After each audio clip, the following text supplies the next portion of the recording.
Flora and Ulysses by Kate D. Camillo. Illustrated by K. G. Campbell.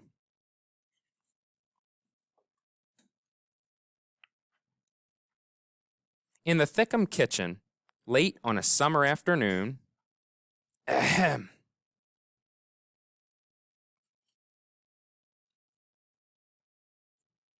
Happy birthday to you. What's this, Donald? This is your birthday present.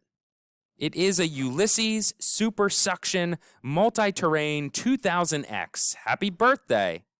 It's a vacuum cleaner. It's a Ulysses 2000X. Yep, it's the crown jewel of vacuums. It features an extra long cord so that absolutely no mess, no dirt is ever out of your reach. It's indoor, outdoor, it goes everywhere. It does everything. Goody. You have to try it out. Turn it on. For heaven's sake, Donald, please. Whoa, hey now.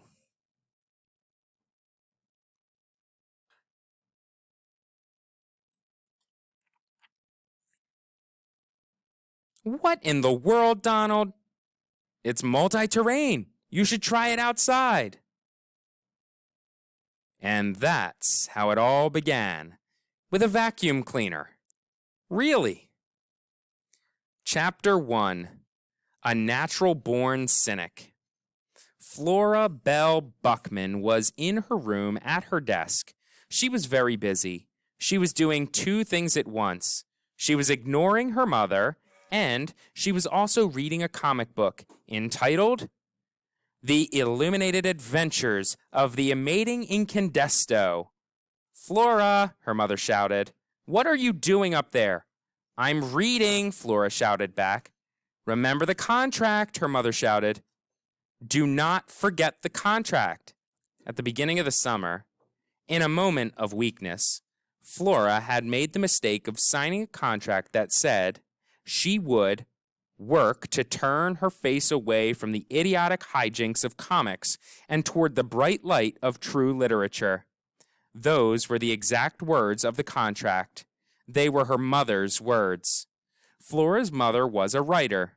She was divorced and she wrote romance novels.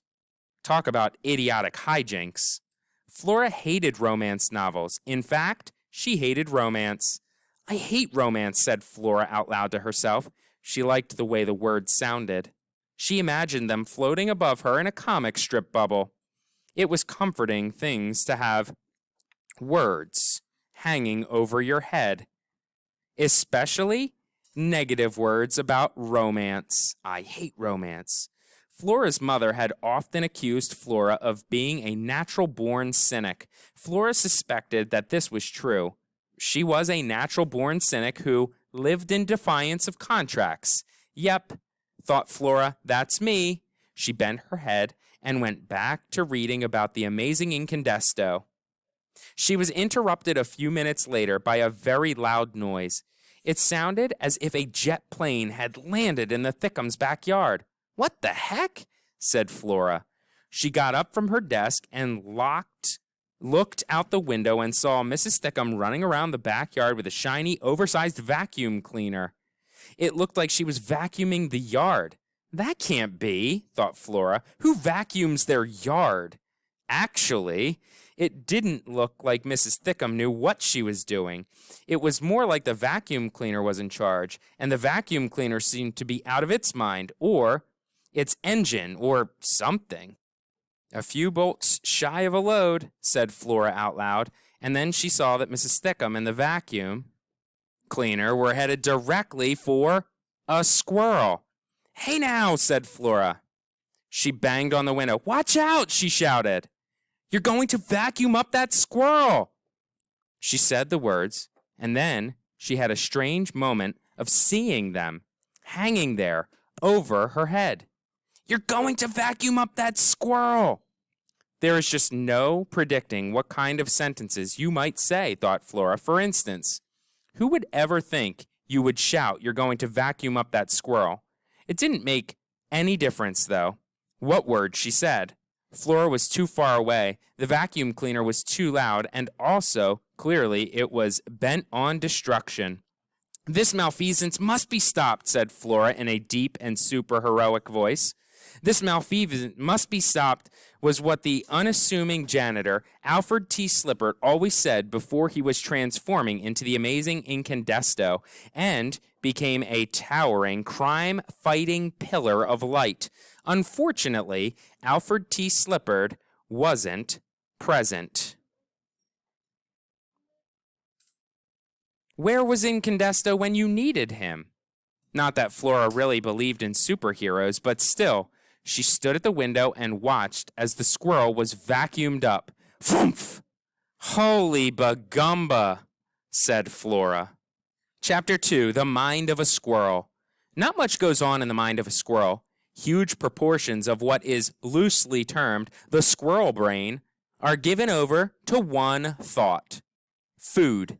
The average squirrel cognition goes something like this: I wonder what there is to eat. This thought is then repeated with small variations. Example, where's the food?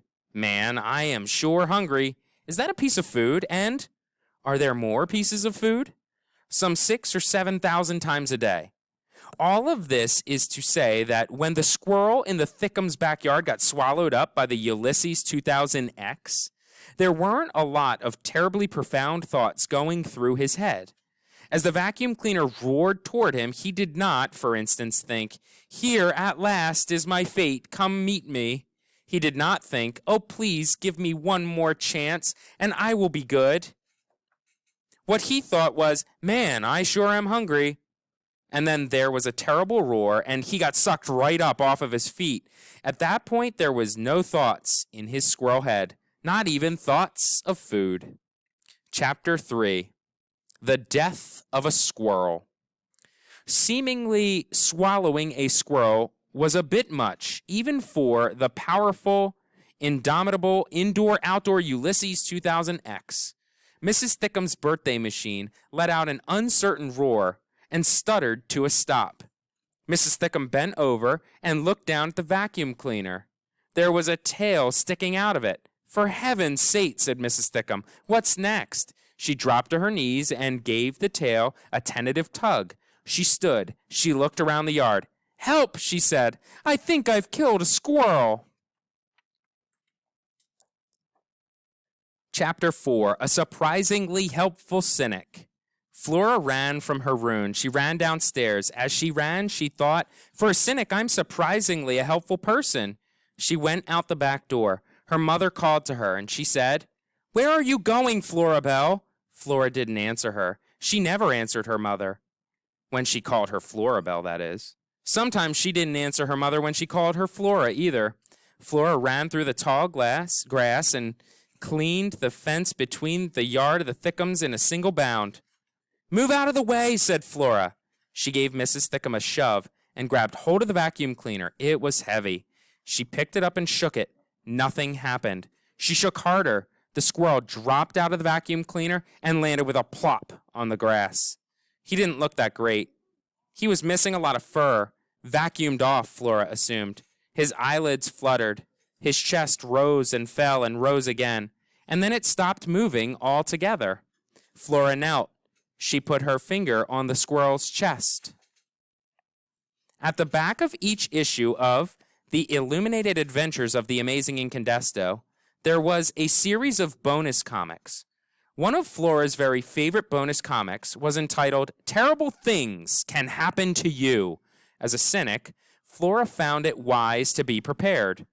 Who knew what horrible, unpredictable things would happen next? Terrible Things Can Happen to You detailed what action to take if you inevitably consumed plastic fruit. This happened more often than you would suppose. Some plastic fruit was extremely realistic looking. How to perform the Heimlich maneuver on your elderly Aunt Edith if she's choking on a stringy piece of steak at an all-you-can-eat buffet. What to do if you're wearing a striped shirt and a swarm of locust descendant run locust eat stripes. And, of course, how to administer everyone's favorite life-saving technique, CPR. Terrible Things Can Happen to You did not, however, detail exactly how someone was supposed to give CPR to a squirrel. I'll figure it out, said Flora. What will you figure out? Said Mrs. Thickum. Flora didn't answer her. Instead, she bent down and put her mouth on the squirrel's mouth. It tasted funny. If she were forced to describe it, she would say that it tasted exactly like squirrel.